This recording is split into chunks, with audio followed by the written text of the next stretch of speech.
North east के जो राज्य हैं पॉपुलेशन की दृष्टि से बहुत बड़ा नहीं होते हैं। पॉपुलेशन के हिसाब से हमारे वहां के जो मेंबर्स ऑफ पार्लियामेंट का संख्या भी कम है।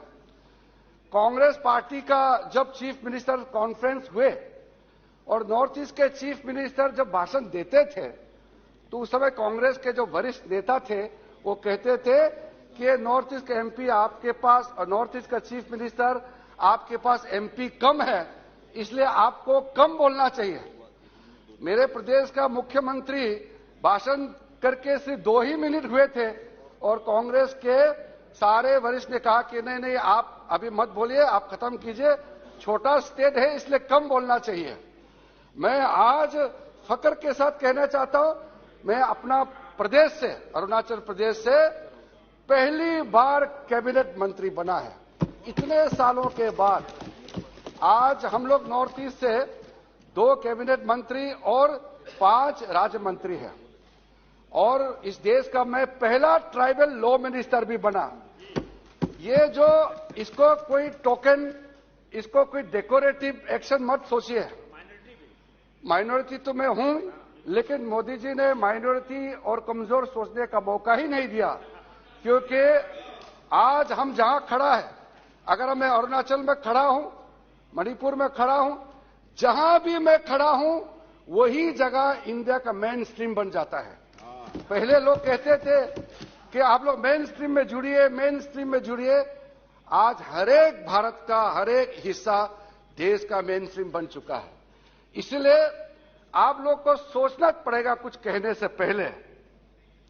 नॉर्थ ईस्ट के बारे में आप लोगों ने बहुत जिक्र किया, खास करके मणिपुर के बारे में। आप लोग को पता है आज जो मणिपुर के अंदर जो संघर्ष हो रहे हैं और वहां मैते कम्युनिटी और चीन, कुकीज और मार कम्युनिटी का बीच में जो संघर्ष चल रहे हैं, वो ऐसा मत सोचिए कि आज उसका चिंगारी अचानक से उत्पन्न हुआ है, ऐसा मत सोचिए।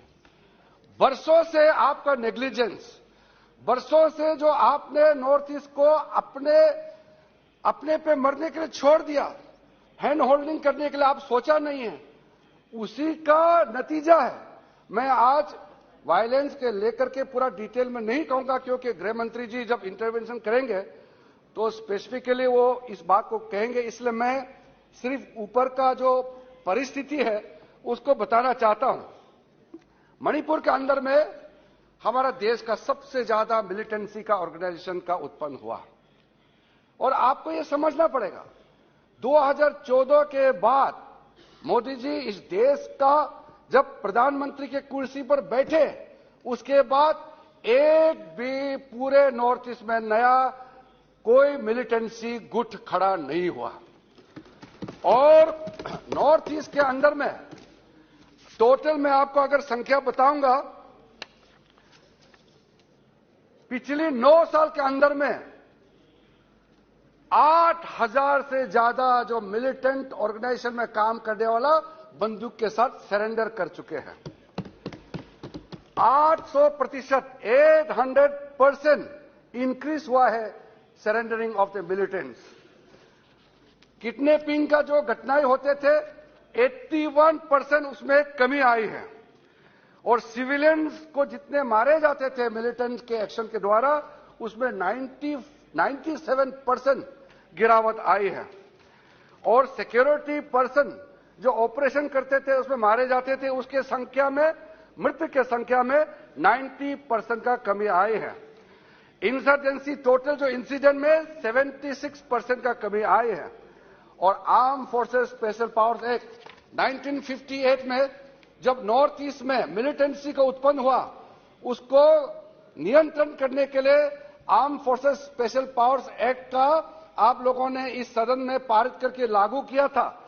आज मैं बहुत ही संतोषजनक आपको बताना चाहता हूं कि आज आसपा के जो टोटल कवरेज एरिया में 75% का रिडक्शन हुआ है। मैं जिस प्रदेश से आता हूं, हमारे असम और अरुणाचल के पूरे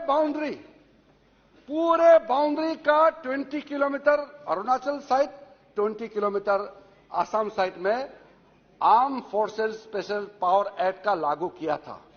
आज पूरा का पूरा अरुणाचल असम के जो सीमावर्ती इलाका है, arm forces special powers act पूरा हटा दिया गया है। सिर्फ हमारे अरुणाचल के जो पूर्व के 3 जिले हैं जो नागालैंड से जुड़ा हुआ है और म्यांमार से जुड़ा हुआ है, वहां पे कुछ पुलिस स्टेशन बचे हुए हैं, बाकी सब हटा दिया गया है। असम में अब अफस्पा नहीं है, त्रिपुरा में अफस्पा नहीं है।